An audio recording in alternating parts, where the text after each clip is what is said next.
there are a lot of things that keeps on fading and fading away.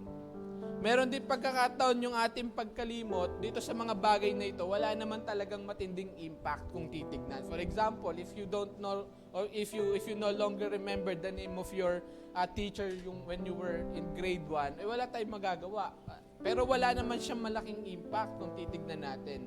Pero we know na nagkaroon tayo ng teacher nung grade 1. But on the one hand, meron ding mga bagay na kapag nakalimutan natin, pwede tayong mapahamak.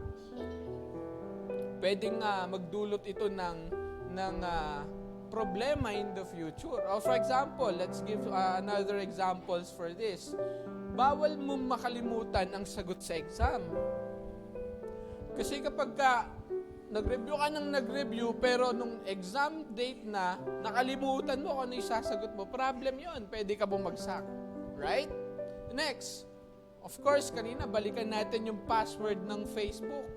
Pag di mo na malagin, sayang yung mga contacts. Problema yon. Kaya yung iba nagpo-post, wag nyo na po i-message itong Facebook na to. Eto, ewan ko po kung agree kayo dito. Bawal nyo makalimutan ang pinabibili ni nanay. Nasa kalagitnaan ka na on the way ka sa tindahan, nakakalimutan mo. Balik ka ngayon, ay ano nga pinabibili mo? Gera kayo ng nanay. Eto, hindi ko po alam kung agree din kayo dito.